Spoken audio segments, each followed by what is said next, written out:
NTC, la red independiente, presenta Noticias 1. Esta noche en Noticias 1, excluido por la Casa de Nariño del evento de sanción de ley que obliga a los más fuertes a pagarles pronto sus deudas a los débiles, el representante que la promovió, la luchó y la consiguió. De los 2 decretos presidenciales para pago de servicios públicos y pensiones que tumbó la Corte Constitucional, uno tendrá consecuencias para el bolsillo y el otro no. INVIMA advierte que el interferón promocionado por Médico del Cauca y replicado por el senador Uribe no tiene prueba de eficiencia contra el COVID-19. Por el virus han muerto 97 taitas herederos de la sabiduría indígena. Es como si se quemara la biblioteca del Amazonas. El carro que desapareció en manos de la policía apareció después que Noticias 1 contó su historia. ¿Y en qué tal esto? Ahora piden rescate por mascotas en Bogotá. Y en los deportes, Germán Arango. Mónica, por fin la Asamblea de la DIMAYOR se puso de acuerdo y ya tenemos formato para la reanudación del fútbol colombiano. Valen las 8 fechas jugadas en el primer semestre. Y Napoli con David Ospina derrotó 2-0 a Sassuolo, al que el VAR le anuló 4 goles. Y aquí está. Esta es la imagen del día. El trofeo de la Copa de Cristal de Piedra, la máxima presea del fútbol ruso, que hoy se ganaron los jugadores del Zenit de San Petersburgo, entre ellos el colombiano Wilmar Barrios. Y de la destrucción del trofeo contra el piso. A los jugadores igual les quedó el registro y la inscripción del equipo como ganador, pero ya no tendrán la joya en la sede de su club. De esta historia hablaremos hoy. Por la prensa libre y el derecho que todos ustedes tienen a la verdad, yo soy la red independiente. Presenta Noticias 1 con Mónica Rodríguez y Germán Arango. Buenas noches y bienvenidos a la mejor información del fin de semana. La semana pasada, la Casa de Nariño hizo un evento para publicitar la sanción de la ley que recorta a 60 días el plazo de pago de las deudas grandes a sus proveedores chicos. Fueron invitados los congresistas que se opusieron a la misma y en cambio su ponente fue excluido, Juan Fernando Varona. Mónica, el representante Mauricio Toro del Partido Verde fue quien luchó ese proyecto en la legislatura pasada, pero solo recibió invitación para la sesión virtual de la ley cuando el evento se había terminado.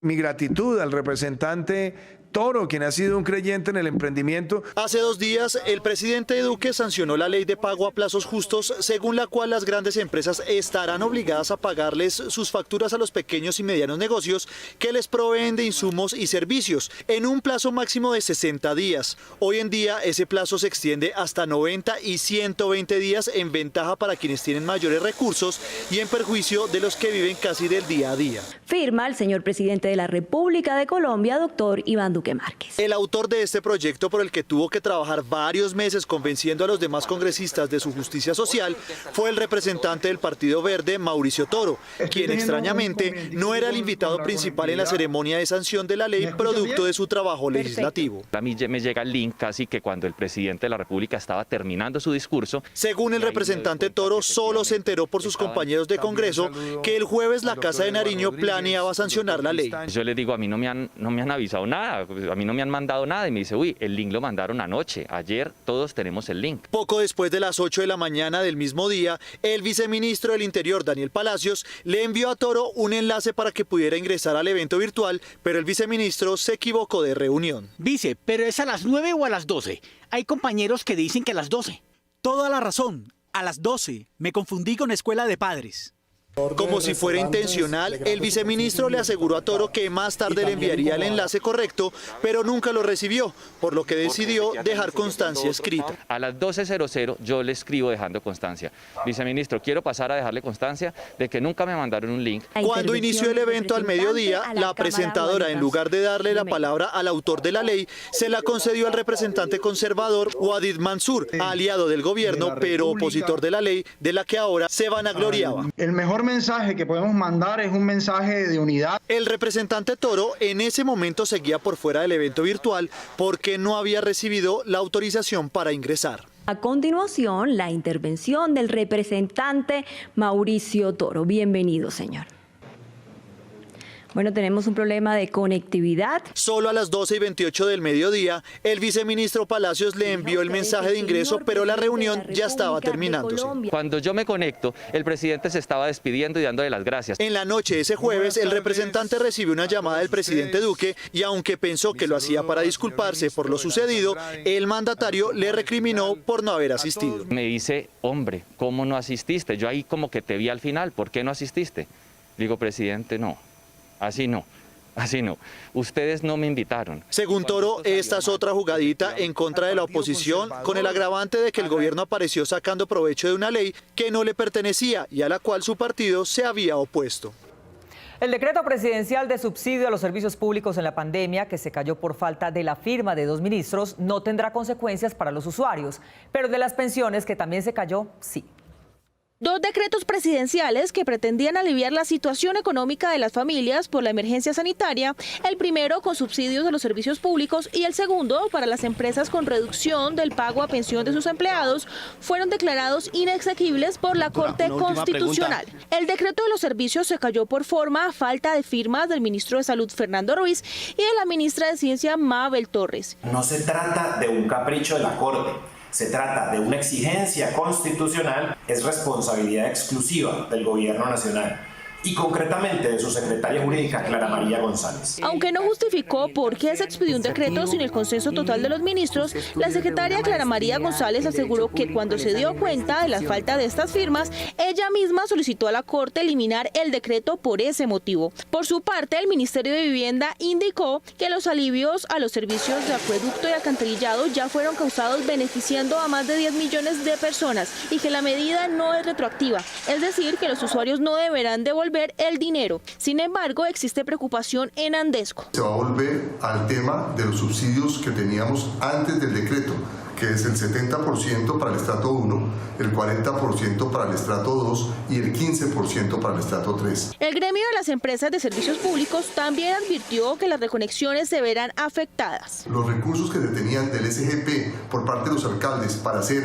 por ejemplo, utilización de carrotanque, limpieza de puentes, de pisos o lo que tiene que ver con reconexiones, no se va a poder utilizar en este momento. En el caso de las pensiones, consignado en el decreto 558, el tema es más complejo porque el fallo de la Corte sí es retroactivo. Si bien el traslado de los 25.000 afiliados de fondos privados a Colpensiones aún no se ha efectuado ni el gobierno tomó como préstamo los 5 billones que significaría dicho traslado, sí se alcanzó a realizar el descuento en los aportes de pensión de los trabajadores, por lo que los mismos trabajadores y empresarios deberán reembolsar 3 billones de pesos. Resulta muy importante que la Corte, cuando expida el fallo y conozcamos todo el contenido del fallo, nos dé la oportunidad de que ese pago que se debió hacer se difiera en el tiempo. Si bien no se conocen los argumentos de fondo de este fallo, en un concepto la Procuraduría solicitó a la Corte declarar inexequible este decreto porque el gobierno no puede reformar el sistema de pensiones sin pasar por el Congreso y porque no tiene relación directa con la pandemia.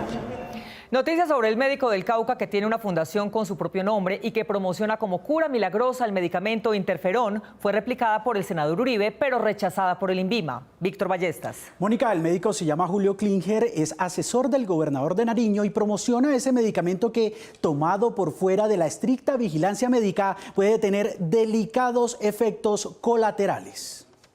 La posible cura para la COVID-19 que están aplicando en Nariño. Titulares de prensa a nivel nacional replicados, entre otros, por el senador Álvaro Uribe en Twitter, le dieron publicidad en las últimas horas al uso del interferón como supuesto tratamiento para combatir el coronavirus. El médico Julio César Klinger Hernández, que se presenta como asesor de la gobernación de Nariño, avaló este medicamento como efectivo para prevenir y eliminar la enfermedad.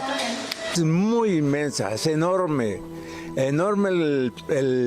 las necesidades de la gente todos los días, tanto a nivel estético como a nivel de antienvejecimiento. En Nariño se habla de una sorprendente recuperación de pacientes por la aplicación del interferón beta. Haciendo mis estudios en Estados Unidos con el jefe de investigaciones de inmunología de la NASA, quien era un experto, un duro en interferón, y ahí aprendí a usarlo en ratones. De acuerdo con este médico, que tiene una fundación a la que le puso su nombre, el interferón combate todo. Estamos ante una herramienta nueva para curar y prevenir COVID. Se puede poner interferón en cualquier etapa de la enfermedad. En la más reciente entrevista, Klinger promociona el interferón de extraña manera. Pero el coronavirus es muy vivo y entra disparándole a las defensas. La primera maquinaria que destruye es la del interferón. Sin interferón él puede penetrar y digamos entra al interior del organismo y digamos que se le mete a nuestro ejército. Los supuestos resultados que ha obtenido en Nariño fueron presentados al gobernador de ese departamento, quien a su vez solicitó el apoyo del gobierno nacional para el médico y otros científicos. Y queremos que ante todo se dé a conocer este papel importante que hace ese científico. Sin embargo, como respuesta a un derecho de petición de ciudadanos preocupados por la proliferación del medicamento, el INVIMA afirmó que aunque existen registros sanitarios otorgados a medicinas que tienen interferón como principio activo, ninguno puede publicitarse como tratamiento eficiente contra el virus. Otros profesionales de la medicina especializados en infecciones advirtieron que antes de acudir a un medicamento es necesario estar bien informado de sus propiedades y de sus efectos colaterales. Nosotros tenemos que confiar en la evidencia científica. A pesar de tener diferencias, uno tiene que seguir la institucionalidad. El Ministerio de Salud, el INVIMA, el IEDS, el Instituto Nacional de Salud, miren, yo y lo digo con conocimiento de causa, han hecho un buen trabajo. El interferón tiene serias advertencias sobre su uso porque puede producir convulsiones, enfermedades en el hígado, sangrado y otros. Solo debe ser administrado bajo estricta vigilancia profesional. Para la búsqueda activa de casos en esta etapa de contención de la pandemia, el Ministerio de Salud habilitó una nueva prueba de antígenos para buscar la resistencia humana al virus, que además de ser más barata, es más rápida. Camilo Galán. Mónica, la mayor facilidad en la toma del proceso en el laboratorio le dan a Bogotá información más oportuna, pero el análisis del comportamiento del virus ya le permite 10 días después de superar el virus que el paciente no necesite una segunda prueba y se considere recuperado. El Ministerio de Salud ya tiene a su disposición pruebas de antígeno para COVID-19, es decir, esta prueba verifica o confirma que existe la proteína del virus en un organismo, un método rápido y eficaz que ha sido manejado en otros países. Es una prueba que también se hace por hisopado nasofaríngeo a través de la nariz, se toma la muestra y se pasa por un equipo de laboratorio donde la lectura es más o menos a los 30-45 minutos se obtiene el resultado de que el paciente es portador del virus. Esta prueba, que ya empezó a realizarse, no requiere personal altamente calificado para su proceso en laboratorio antes del resultado. Además, resulta económica en comparación con la PCR. Sale mucho más económica que la anterior y segundo, la capacidad y la entrega de resultado nos ayuda mucho en tiempo directo para atención del paciente. Otro de los lineamientos basados en estudios que ha realizado la Asociación Colombiana de Infectología, respaldados por estudios epidemiológicos internacionales y avalados por el Ministerio de Salud, estableció que pacientes con síntomas leves o asintomáticos no necesitan un segundo análisis. Sin embargo, se ha visto que en los 3 días antes de iniciar síntomas y entre los 5 y 6 días después de iniciados los síntomas, esa carga viral es alta, por eso la PCR sale positiva. Sin embargo, en pacientes con enfermedad leve, la carga viral empieza a disminuir y en el día 10º ya se considera que no es infectable el paciente. Lo que indica que los pacientes asintomáticos que tengan el virus ya no tienen carga viral para que este pueda ser contagioso. Se les da 10 días de incapacidad, 10 días de aislamiento y pueden volver a sus actividades normalmente con todas las medidas y precauciones. Aunque el virus y su forma de contagio ya es conocido por todos, las recomendaciones para evitar el contagio siguen siendo las mismas a la hora de prevenir la infección. La Iglesia Católica está consciente de que todavía no es tiempo de volver a las ceremonias presenciales en Bogotá, Medellín o Barranquilla, pero por la presión de los feligreses espera que se aprueben sus protocolos para municipios no COVID. Los musulmanes, por ejemplo, proponen espacios al aire libre para sus ceremonias.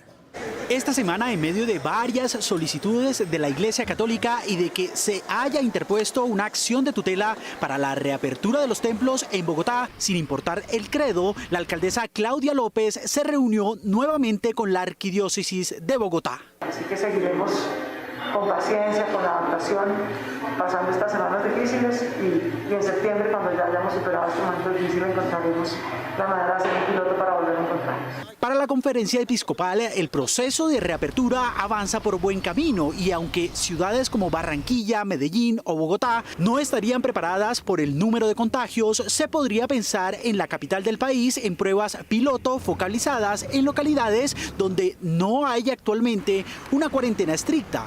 Pero en los sectores donde realmente las estadísticas y los resultados científicos y médicos nos dicen que hay una alta afectación, una alta difusión del virus, pues no es el momento de la reapertura aún. Sin embargo, entendiendo el desespero de los creyentes, la conferencia hace un llamado a la calma y a evitar encuentros religiosos presenciales. Estamos frente a una realidad que es desconcertante para todos. Esta situación no la habíamos vivido, es nueva para todos, es nueva para el gobierno, es nueva para la iglesia, es nueva para el pueblo, y entonces tenemos que en esa actitud, como Jesús, tener una actitud de diálogo, de comprensión y de buscar la salida a los caminos difíciles. Para el imán Julián Zapata del Centro Cultural Islámico en Colombia, actualmente es descabellado pensar en una reapertura. A ver, es totalmente irresponsable e ignorancia total del hecho religioso y del hecho espiritual reabrir los lugares de culto y los templos en tiempos de pandemia. Una de las razones, porque los políticos y los científicos y los médicos y todos están confundidos. No saben si es de día o es de noche, literalmente. Y porque el objetivo de la espiritualidad es la prudencia, es una virtud cardinal ser prudente. Para el estudioso, la religión se está poniendo por encima de otras necesidades básicas y se está politizando con una problemática mundial. El verdadero templo es el cosmos y el hombre, que hay que cuidar. Es decir, nada tiene que ver esto con la espiritualidad, es un deseo de las sectas religiosas evangélicas especialmente que controlan el Ministerio del Interior, que tienen cuota política de reabrir esto y por un mal manejo que se tiene de la política pública del sector religioso. Por ahora, la alcaldesa de Bogotá reiteró su llamado a la paciencia. Solo hasta septiembre, dependiendo de lo que muestren las cifras, serán revisados los protocolos que ya se han venido implementando en los municipios no COVID. Con 9.405 muertos en la pandemia y 115 muertos ayer, Bogotá está procurando atender a todos los pacientes críticos, pero hoy tiene su capacidad copada al 93%. De ahí la idea de disminuir la velocidad del contagio. Bogotá alcanza a la fecha el 93% de ocupación de las camas de cuidados intensivos reportadas en la ciudad para atender la emergencia. 1.345 de las 1.446 se encuentran en servicio. En busca de evitar el colapso del sistema sanitario, la cuarentena por localidades tiene un nuevo modelo. La mejor posibilidad que tenemos entonces es continuar en la cuarentena por localidades, pero vamos a acelerar el cronograma en el cual la vamos a hacer. En estos momentos, las localidades que mañana a la medianoche completan la cuarentena estricta son Chapinero, Los Mártires, San Cristóbal, Tunjuelito, Rafael Uribe Uribe, Ciudad Bolívar, Santa Fe y Usme. En principio, así estaba prevista. Al segundo grupo de localidades se les adelantó este periodo de cuarentena. Bosa, Antonio Nariño, Kennedy, Puente Aranda y Fontibón, localidades que en el cronograma estaban listos para empezar la cuarentena estricta desde el 27 de julio, iniciaron el pasado 23 de julio y estarán bajo las mismas restricciones hasta el jueves 6 de agosto. El tercer grupo que irá a cuarentena estricta será Suba, Engativá y Barrios Unidos, como estaba establecido. Lo que cambian son las fechas. Ahora estas localidades iniciarán el turno de cuarentena estricta el próximo viernes 31 de julio hasta el viernes 14 de agosto. Esto hará que dos grupos coincidan en el tiempo y el número de personas en casa sea mayor, reduciendo el tiempo de cuarentena en la ciudad. De manera tal que más personas nos quedemos en casa y podamos seguir bajando la velocidad de contagio. De esta manera, también se busca aliviar la presión que tienen los servicios de salud de la ciudad, haciendo una cuarentena más corta, pero a su vez más intensa. Toque de queda, ley seca y cierre de parques. Así pasará este fin de semana y toda la semana entrante en la ciudad de Cali. Estas medidas aparentemente extremas son necesarias porque las cifras de contagio no ceden. Carolina Rodríguez. Mónica, pese a todas las medidas restrictivas y a las peticiones de las autoridades, muchos caleños insisten en seguir exponiéndose y en exponer a los demás. Este fin de semana es crucial en Cali para detener la velocidad del contagio del virus en momentos en que la ciudad está llegando al tope de camas UCI ocupadas. Con el fin de lograr el objetivo, la alcaldía impulsó medidas de ley seca y toque de queda desde el día de ayer hasta el próximo viernes 31 de julio, así como el cierre de 5 de los principales parques de la ciudad y cuarentena voluntaria en las empresas. En las últimas 24 horas se han reportado más de 30 muertos en Cali por contagio de coronavirus. La alerta roja se mantiene en 6 comunas y la naranja en el resto de la ciudad, lo que ha obligado a las autoridades a reforzar los operativos de seguridad y control para impedir los desplazamientos de los ciudadanos desobedientes. Hemos tenido algunas inmovilizaciones, solamente presentamos un caso de alcoholemia, el cual fue atendido por el Cuerpo de Agentes de Tránsito. Se hicieron las debidas inmovilizaciones. Tenemos en este grupo operativo aproximadamente se hizo la inmovilización de 9-10 vehículos. Este es uno de los 12 grupos conjuntos que tenemos esta noche patrullando.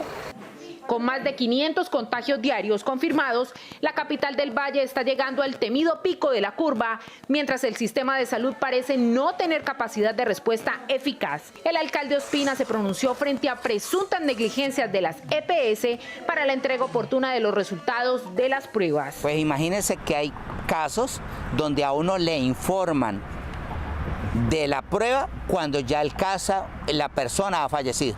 Eso es decir, duraron un montón de tiempo, tuvieron la prueba y nos dan el resultado ya cuando no pudimos hacer nada con el paciente. Y lo peor aún, ya cuando el mismo incluso está siendo enterrado.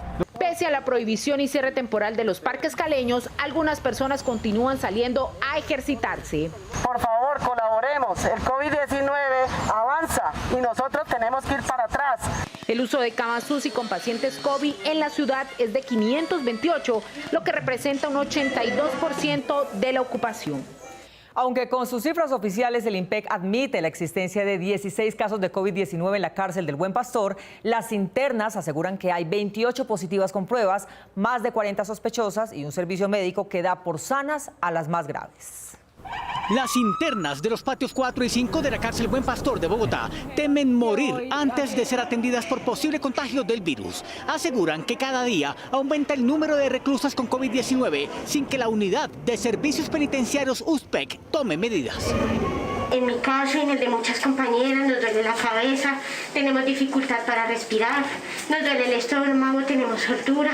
Cualquiera de las que estamos aquí corre el riesgo no solamente de perder la salud, sino también la vida. Según los registros del INPEC, hasta ayer en el reclusorio de mujeres de Bogotá había 13 funcionarios y solo 3 internas diagnosticados. Pero de acuerdo con las detenidas del patio 4, las cifras no son esas. Llegaron 28 pruebas a la cárcel. Confirmando que hay 28 personas infectadas, no nos han entregado los resultados a la totalidad del patio. Ya se saben que algunas están contagiadas en el patio 4, unas 40 mujeres más o menos ya fueron notificadas. El jueves, en la Clínica Colombia, murió una interna de 63 años que, según su familia, intentó que el personal de sanidad del Buen Pastor le prestara la atención que necesitaba inútilmente. Mi mamá llegó con una neumonía severa, una inflamación en uno de sus pulmones, una diarrea, y él sale y delante de la dragoneante nos dice que tiene posible COVID. 10 días antes se conocieron los resultados que confirmaron que la reclusa tenía COVID-19. Sin embargo, la médica que presta el servicio en la cárcel la habría examinado y dictaminado que estaba bien de salud. Y la doctora Catherine Blanco Noza concluye que mi mamá está en muy buen estado de salud para poder salir a su celda. La compañera de celda de la reclusa que falleció tampoco ha sido aislada. Permanece en contacto con las otras internas. Muchas la observamos que ella estaba sin tapabocas, por todo el patio cuarto, aún sin tener conocimiento si ella también puede portar el virus. De acuerdo con las internas, hay en este momento pacientes en grave estado de salud, sin asistencia médica ni orden de traslado a ningún centro hospitalario. En el patio cuarto hay un pabellón donde están todas las contagiadas. Anoche escuchábamos cómo gritaban, cómo lloraban, que llamaran al médico. En el Buen Pastor esperan los resultados de 130 muestras que fueron tomadas en las últimas horas. Los pueblos indígenas del Amazonas esperaron en vano la ayuda del gobierno para frenar la pandemia en sus comunidades, pero ya optaron por acudir a la medicina tradicional para tratar a sus enfermos y a la guardia indígena para evitar el contagio. Patricia Uribe. Mónica, lo más grave es que todos ellos tienen una tradición de cultura oral en la que los ancianos guardan su conocimiento. Y tal como lo dice su consejero, verlos morir es como quemar una biblioteca. Agustín Jacanamejoy, Aurelio Jitichú, Antonio Bolívar, Aurelia Jitichú, Andrés Coelho, Aniceto Nejedeca y Elí Andoque son 6 de los 76 sabios indígenas que han muerto por el coronavirus y cuya ausencia pone en peligro el conocimiento ancestral de sus pueblos. Gerardo Jubi, secretario de la Mesa de los Pueblos Indígenas del país y miembro de la UNIC, dijo que esos 76 sabios y maestros tradicionales hacen parte de los 114 indígenas que el virus ha matado. Se nos está yendo sabios, historiadores y consejeros de nuestra tradición. Es como que si en este momento estuviéramos presenciando el incendio y la acabosis de las bibliotecas del mundo. Entonces, para los pueblos indígenas está significando, digamos, un déficit en su sabiduría. Agustín Jacanamejoy, Taita Ingano, murió el 1 de mayo y como los demás superaba los 60 años. Fue médico tradicional del Putumayo y guía espiritual en las comunidades del Amazonas y Putumayo. El ex senador Jubi calificó de preocupante en el último monitoreo que lleva la Organización Indígena de Colombia, UNIC, que desde que comenzó la pandemia, más del 50% de los 115 pueblos aborígenes que existen en el país están afectados por el virus. La falta de interés, de atención y la inoperancia que mantiene el gobierno de Iván Duque. El avance de contagios y afectaciones ha sido de manera rápida para los pueblos indígenas porque no hay la atención suficiente. Las comunidades que han perdido a sus sabios, taitas y chamanes están entre los ticunas, Tacuna, Yupainga y los Yanacoñas. El vocero indígena aseguró que la desidia del gobierno los ha obligado al autocuidado que va desde la medicina tradicional hasta ubicar 20.000 puntos de control en sus territorios, con 60.000 guardias indígenas para evitar que el coronavirus tome más víctimas. Podemos decir que ha llegado entre el 30 y el 35% a los territorios indígenas. Situación entonces que ha agravado porque los pueblos indígenas no han tenido los elementos de bioseguridad que necesitan sus guardias, sus autoridades. Gerardo Jumí dijo que la UNIC, en coordinación con las otras organizaciones indígenas del país, reforzarán los protocolos de bioseguridad en los resguardos, especialmente las entradas y salidas de personas ajenas. En el último reporte de la organización indígena UNIC hay 3.030 contagiados. 2 de los 3 cargos por los que la Superintendencia de Industria y Comercio abrió investigación contra Odebrecht, el Grupo Aval y 11 de sus funcionarios ya están prescritos y aunque pudieran probarse, ya no pueden ser sancionados. Juliana Ramírez. Mónica, así lo dice el informe motivado de la SIC, que recomienda una sanción sobre una investigación que el hoy presidente Iván Duque pidió cuando era senador. Y lo que me parece importante es que el país conozca con las investigaciones de la Fiscalía cómo fue que en esa ruta del Sol 2 lograron interferir la licitación. El 23 de enero de 2017, el entonces senador Iván Duque envió un escrito a la Superintendencia de Industria y Comercio solicitando a dicha entidad que estableciera responsabilidades administrativas en el caso particular del proyecto Ruta del Sol 2. Formalmente, la investigación se abrió el 13 de septiembre de 2018 y 2 años después la decisión de sancionar el soborno en ese proyecto recaerá sobre Iván Duque ya como presidente y su funcionario Andrés Barreto. En un mes, cuando se tome la decisión final, en este caso, se sabrá si el jefe de Estado sigue pensando igual que el senador. De por qué no se aplicaron las normas de competencia que utilizaron cuando violaron esas normas para ganarse la contratación pública que hacía derecho a que se aplicaran todas las sanciones pecuniarias de la ley. El informe motivado de la Superintendencia de Industria y Comercio en la licitación Ruta del Sol 2 contra los adjudicatarios Odebrecht, los colombianos Episol, Corficolombiana y 11 personas naturales recomienda sancionarlos por ofrecer y pagar sobornos. Sin lugar a dudas, de acogerse a esta recomendación, la Superintendencia hará justicia y hará respetar la libre competencia de las conductas de empresarios inescrupulosos que se compran funcionarios públicos para que les adjudiquen las obras de infraestructura en este país. Según el informe, los otros 2 cargos contra ellos, es decir, el aprovechamiento de conflicto de intereses y contactos privados y directos con posterioridad a la iniciación del proceso con personas que le daban la ventaja sobre sus competidores, si bien se comprobó se cometieron, se recomienda archivarlos pues ya caducaron. El superintendente delegado Juan Pablo Herrera también recomendó archivar la investigación contra Luis Carlos Sarmiento Gutiérrez, presidente del Grupo Aval, por conflicto de intereses, pues si bien se comprobó que para la obtención del contrato Ruta Sol 2 se aprovechó de la relación conyugal entre Víctor Solano, funcionario del Grupo Aval, y María Cristina Guarín, de la Corporación Financiera Internacional que estructuraba el proyecto, terminó el tiempo en que la superintendencia podía aplicar la sanción. Colombia está en el último tercio de los clasificados en independencia judicial, lo que indican los indicadores. El Foro Económico Mundial mide las relaciones entre poderes, calcula la independencia y hace un ranking con los resultados. En el primer puesto puso a Finlandia y en el último a Zimbabue. A Dinamarca le dio el puesto 11, el 25 a Estados Unidos y a Colombia el 111. Esto indica que una cosa es la justicia en Dinamarca y otra en Cundinamarca. Esto es lo que indican los indicadores.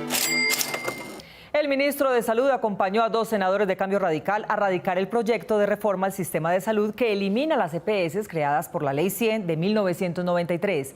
Eduardo López Júquer. Mónica, el proyecto, según sus promotores, acabará con las EPS y que la organización que las reemplace no recibirá los dineros como estas. Se les exigirán estándares de calidad en la atención y no podrán tercerizar a sus trabajadores. Acompañados por el ministro de Salud, Fernando Ruiz, los senadores Fabián Castillo y Carlos Abraham Jiménez, de Cambio Radical, presentaron un proyecto de ley que reforma el sistema de salud y elimina las EPS como intermediarias de los recursos para la prestación del servicio, creadas por medio de la Ley 100 de 1993. Saldrán las EPS del sistema tal cual como las conocemos. Llegarán nuevos actores, que son las aseguradoras en salud. Actualmente a las EPS se le cancela un monto fijo por cada uno de los pacientes. A estas nuevas empresas se le dará un porcentaje de ese monto y el resto solo si cumplen indicadores de calidad. El proyecto radicado en la sección de leyes del Senado reproduce las propuestas de campaña del ex vicepresidente Germán Vargas Lleras, que proponía la adopción del médico de familia como eje de la prestación del servicio de salud. Cambiamos el modelo de atención. Haremos medicina en función de la promoción y prevención y como base el médico de familia. Para que cada miembro siempre a lo largo de su vida cuente con un profesional de la salud, quien sea, quien haga el seguimiento a todas las falencias, a todo lo que le haya quejado en materia de salud y podamos centrarnos más en la prevención.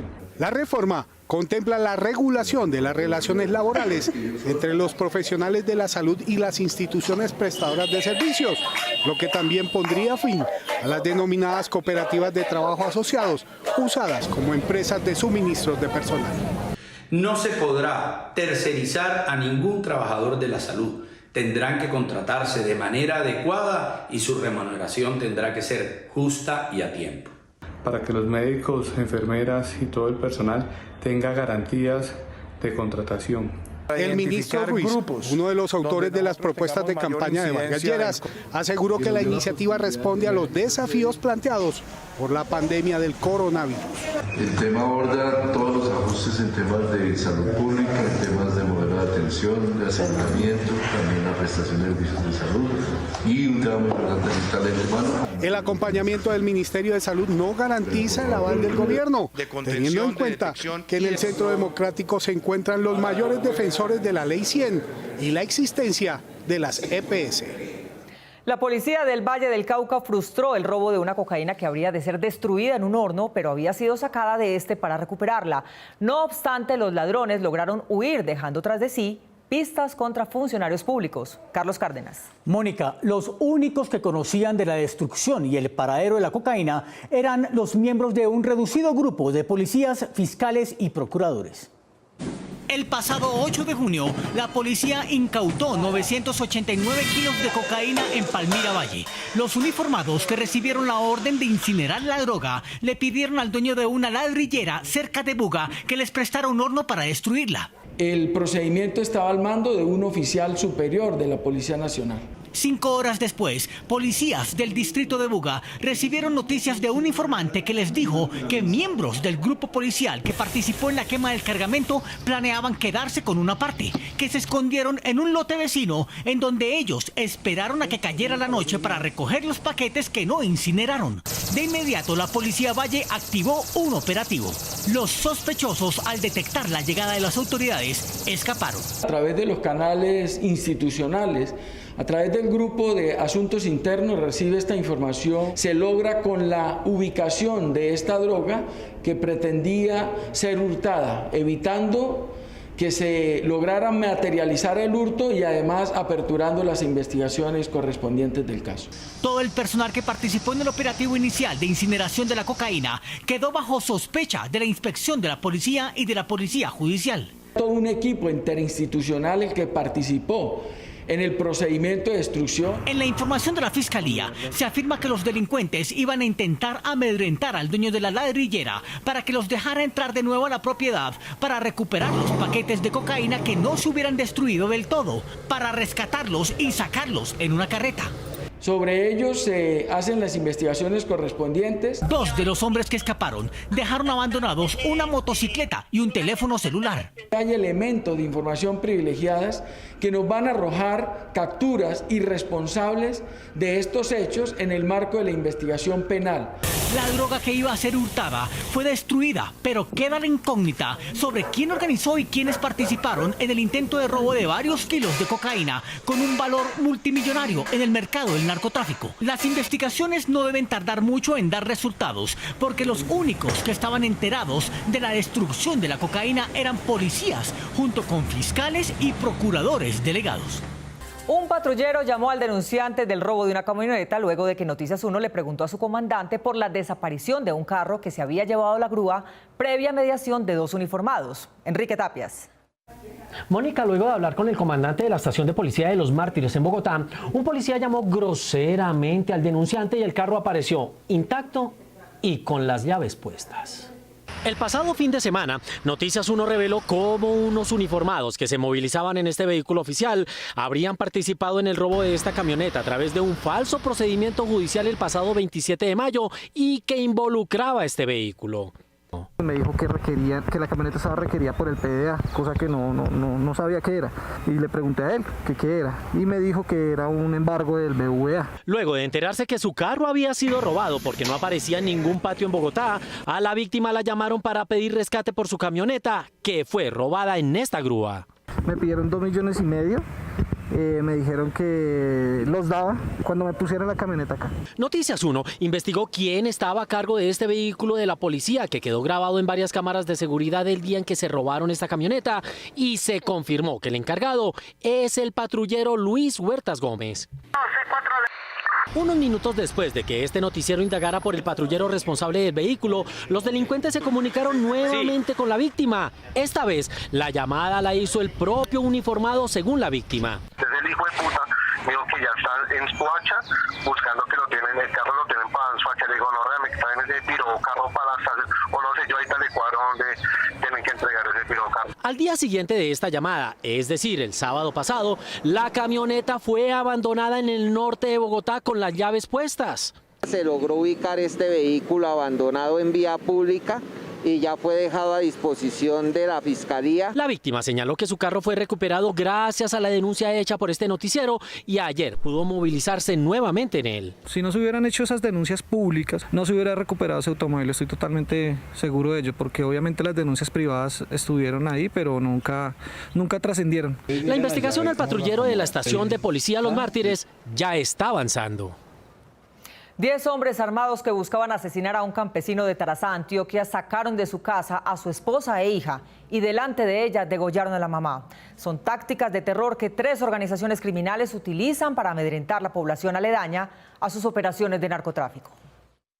El pasado 15 de junio fue asesinado el líder social Edier Lopera, coordinador de la Junta de Acción Comunal de la vereda Urales de Tarazá, Antioquia. Pero su homicidio no fue uno más. Fue más cruel. Su cuerpo estuvo expuesto durante 9 días, tirado en una vía del corregimiento El Guáimaro. Los sicarios impidieron que la comunidad se acercara a recoger el cadáver para darle sepultura. Entonces se pensó que este acto de extrema sevicia era excepcional aún en medio de los combates entre bandas criminales por el control del narcotráfico. Pero el pasado jueves, en ese mismo sitio, 10 hombres vestidos con prendas militares asesinaron a una vecina de la víctima anterior, Arlette Cecilia Estrada. La sacaron de su casa y la llevaron hacia una zona boscosa donde las autoridades la encontraron degollada. Habitantes de la zona aseguran que los asesinos buscaban al esposo de la señora y como no la encontraron, la mataron a ella en represalia, sin importar que estaba presente su hija de apenas 16 años. 10 hombres armados llegan hasta el lugar de residencia y con arma blanca deciden acabar con la vida de esta señora.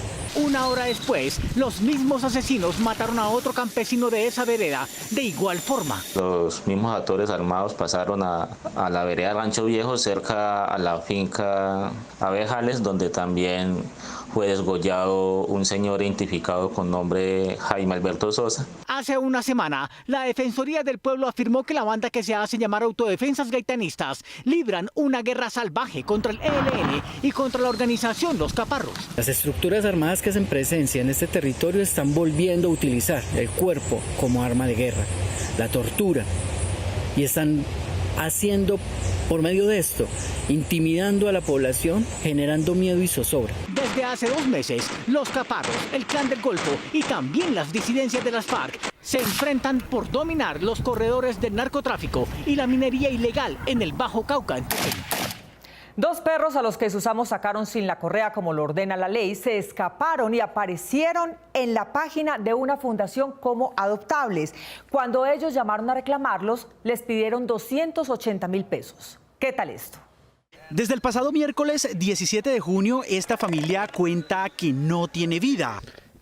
Quienes consideran sus hijos Avi y Zeus, 2 perros de raza husky siberianos, desaparecieron en medio de su habitual paseo mañanero por la localidad Kennedy, suroccidente de Bogotá. Es duro porque uno no sabe cómo está el perrito o la perrita, porque la perrita siempre era una compañía para mí, porque siempre iba a estar al lado mío. O siempre yo le da el cariño, ella me da el cariño. El mismo día de los hechos y gracias a las redes sociales pudieron ubicar a la persona que dijo se los había encontrado. Yo me comunico con ella, hablo con ella, me dice sí, efectivamente yo los tengo, pero ya los entregué a una fundación de nombre Rescatadogs. Sin embargo, desde ese mismo día no los han podido recuperar. Les dijeron que tenían que cancelar un dinero por esterilizarlos. Ella me pidió 280.000 pesos por la perra y 120.000 pesos por el perro.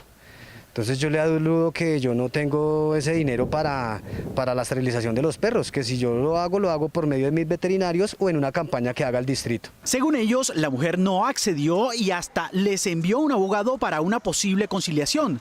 Pero los perros aparecieron como adoptables en la página de Instagram de Rescatadog. En la publicación, la única en la que no se puede comentar, figuran con los nombres de Ron y Hermione. Ellos entregan desparasitados, vacunados y esterilizados. De inmediato denunciaron ante el grupo Gelma de la Fiscalía. En principio, un hurto. Sí, en principio un hurto. Aparte, un chantaje, sí, porque me está pidiendo, una extorsión, porque me está pidiendo dinero por recuperar mis perros. Un abuso de confianza, porque ella dice que los esteriliza, tenga o yo no tenga dinero. Un maltrato psicológico a mi hija y un secuestro. Quien figura como líder de la fundación, que no está legalmente constituida, es una mujer que se identifica como María Fernanda Checa, a quienes animalistas reconocidos no conocen. Nunca contestó. Esta es la olla donde yo todos los días se comían una olladita de sopa que yo le hacía sopa de arroz con hígados de pollo.